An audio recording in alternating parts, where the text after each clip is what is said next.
दोस्तों, क्या आपको क्रेडिट कार्ड कंपनी से कॉल आते हैं या फिर बैंक से? मुझे तो रोज आते हैं क्योंकि मेरा क्रेडिट स्कोर 780 से ज़्यादा है। तो आपको भी अगर मेरी तरह क्रेडिट स्कोर बिल्ड करना है या फिर आप एक पहला क्रेडिट कार्ड लेना चाहते हो तो आप एकदम सही वीडियो पे आए हो। तो वीडियो को पूरा देखना। दोस्तों, अगर आप कोई स्पेसिफिक टॉपिक के लिए आए हो तो नीचे गए टाइम फ्रेम से आप वहां पर क्लिक करके डायरेक्टली टॉपिक पे जंप कर सकते हो। तो दोस्तों, अगर आप चैनल पे नए आए हो तो चैनल को सब्सक्राइब कर दो, बेल आइकन भी दबा दो और वीडियो को लाइक करके बाकियों के साथ शेयर कर दो। तो दोस्तों, उससे पहले समझ लेते हैं कि क्रेडिट कार्ड क्या है। क्रेडिट कार्ड एक ऐसा फाइनेंशियल इंस्ट्रूमेंट है जिससे आपको फ्री में 40 से 45 डेज तक का एक लोन मिल जाता है, इंटरेस्ट फ्री।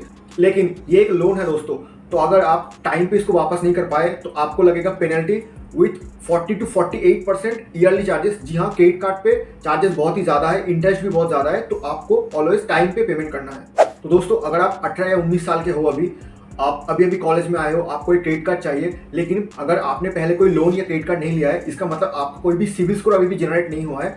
सिविल स्कोर वो होता है जिससे पता चलता है बैंक्स या जो भी फाइनेंशियल इंस्टीट्यूशन है उनको कि आपने लोन लिया है कि नहीं। अगर लोन लिया है तो आपने उसको टाइम पे पेमेंट किया है कि नहीं। तो सीधा सिंपल भाषा में कह सकते हैं कि ये एक क्रेडिट हिस्ट्री या लोन हिस्ट्री का आप एक बुक समझ सकते हो, जहां से बैंक्स या अदर फाइनेंशियल इंस्टीट्यूशंस आपके बारे में अच्छे से जानते हैं। दोस्तों, अगर यही क्रेडिट स्कोर आपका 700 से 750 के बीच में है तो ये हम कह सकते हैं कि एवरेज स्कोर है। और अगर 750 से ऊपर और 800 के नीचे या फिर 800 से भी ऊपर है तो हम इसे अच्छा और बहुत अच्छा कह सकते हैं। और अगर आपका स्कोर 700 से भी नीचे है तो बैंक्स और बाकी इंस्टीट्यूशंस के हिसाब से ये बहुत अच्छा स्कोर नहीं है, तो आपको फ्यूचर में कोई भी लोन या क्रेडिट कार्ड मिलने में बहुत ही इश्यूज होंगे।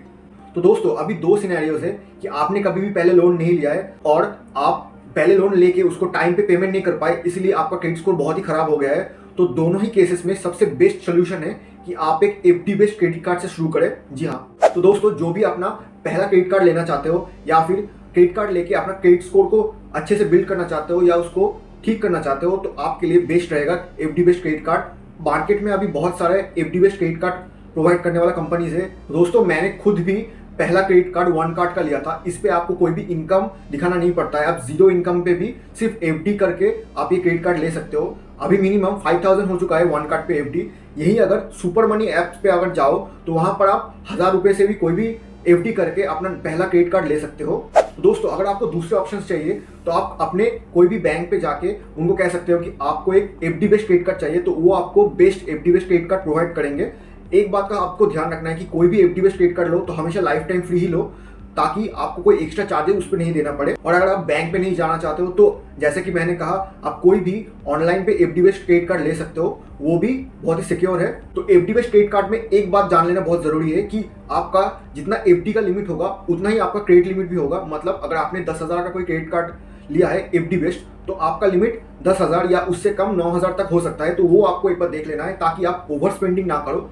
ओवर स्पेंडिंग से आपको एक्स्ट्रा चार्जेस और लगते हैं, तो इससे बचना है आपको अगर आप एफडी बेस्ड क्रेडिट कार्ड ले रहे हो। तो दोस्तों, अभी चलते हैं वीडियो के नेक्स्ट पार्ट में, जहां पर मैं आपको बताऊंगा कि आप कैसे एक हेल्दी क्रेडिट स्कोर बिल्ड कर सकते हो। उसके साथ आप यही क्रेडिट स्कोर को मेंटेन कर सकते हो लॉन्ग टर्म के लिए। तो ये जानने के लिए वीडियो को पूरा देखना यहाँ से। तो दोस्तों, हमारा पहला पॉइंट है कि आपका क्रेडिट कार्ड का जब भी बिल जनरेट हो तो आपको ड्यू डेट से पहले या फिर मेरे हिसाब से तो 2-3 दिन के अंदर ही फुल पेमेंट करना है। जी हाँ, आपको फुल पेमेंट करना है, मिनिमम ड्यू आपको नहीं पेमेंट करना है। आपका अगर 10,001 पैसा भी बिल आया है तो आपको 10,001 पैसा ही पेमेंट करना है। जैसे कि आप यहाँ पर देख सकते हो, मैंने कभी भी लेट पेमेंट नहीं किया।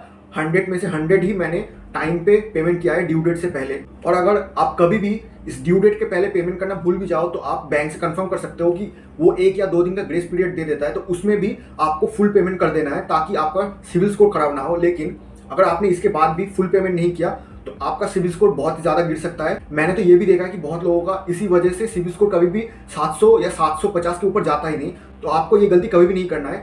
हमेशा नोटिफिकेशंस को ऑन रखिए ताकि आपको जब भी ड्यू डेट आए तो आपको पता चल जाए और आप पेमेंट कर पाओ ऑन टाइम।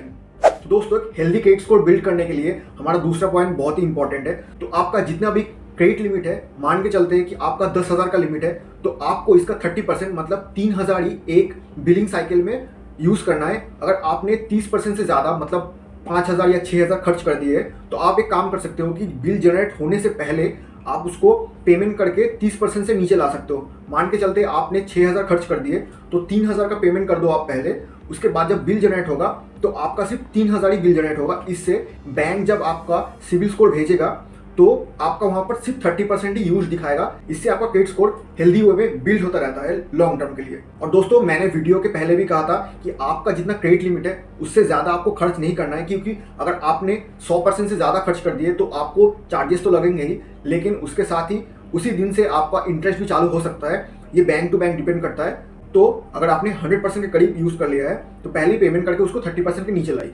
तो दोस्तों, हमारा तीसरा पॉइंट है कि आपने अगर बहुत दिनों पहले क्रेडिट कार्ड लिया है उसको इंस्टेंटली क्लोज नहीं कीजिए। अगर आपने एफडी बेस्ड क्रेडिट कार्ड लिया है तो उसके बाद अब जब अनसिक्योर्ड क्रेडिट कार्ड मिलता है आपको 1 या 2, तो उसको थोड़ा और टाइम के लिए यूज कीजिए। उसके बाद जाके एफडी वाला क्रेडिट कार्ड उसको बंद कीजिए, ताकि क्रेडिट स्कोर पे आपका इतना इफेक्ट ना हो। इससे ये होता है कि अगर आपने जो एफडी वाला कार्ड उसको डिलीट कर दिया, इसका मतलब उतना क्रेडिट हिस्ट्री भी आपका ऑलमोस्ट डिलीट हो चुका है। इसीलिए जब आपको अनसिक्योर्ड कार्ड मिले तो वहां पर उसको थोड़ा लॉन्ग टर्म के लिए यूज कीजिए। उसके बाद ही अपने एफडी वाला कार्ड उसको बंद कीजिए, ताकि आपका क्रेडिट स्कोर अचानक से गिर के नीचे ना आ जाए एकदम ही। तो दोस्तों, अब चलते हैं हमारे फोर्थ पॉइंट पे, जो कि बहुत ही एक इंपॉर्टेंट पॉइंट है। और ये वाला गलती बहुत सारे लोग करते हैं, इसीलिए उनका क्रेडिट स्कोर कभी भी अच्छे तरीके से बिल्ड नहीं हो पाता। इसकी वजह से बहुत लोगों का क्रेडिट स्कोर थोड़ा बिल्ड होता है, लेकिन इसी गलती की वजह से उनका क्रेडिट स्कोर फिर से नीचे आ जाता है। तो ये है कि आपको कभी भी एक साथ एक ही महीने में 3 या 4 क्रेडिट कार्ड नहीं अप्लाई करने हैं। अगर आपने 1 या 2 अप्लाई किया है, उसमें से एक अप्रूव हुआ है और एक नहीं, तो उस महीने में आपको और अप्लाई नहीं करना है। उसके दूसरे या तीसरे महीने में, या फिर सबसे अच्छा है कि नेक्स्ट क्वार्टर में उसको अप्लाई कीजिए नए क्रेडिट कार्ड को, ताकि वहां पर आपका अप्रूवल का भी चांसेस ज्यादा हो और आपका क्रेडिट स्कोर में ये नहीं दिखे कि आपने एक ही महीने में 3-4 सिविल का इंक्वायरी किया है। इससे भी आपका सिविल खराब होता है। और इन फ्यूचर आप जब फिर से क्रेडिट कार्ड लेने के लिए अप्लाई करते हो तो वहां पर भी बैंक्स देखते हैं कि आपने एक ही महीने में 3 या 4 अप्लाई किया है। इससे उनका भी एक इंप्रेशन बनता है कि आप बहुत ही क्रेडिट हंग्री पर्सन हो।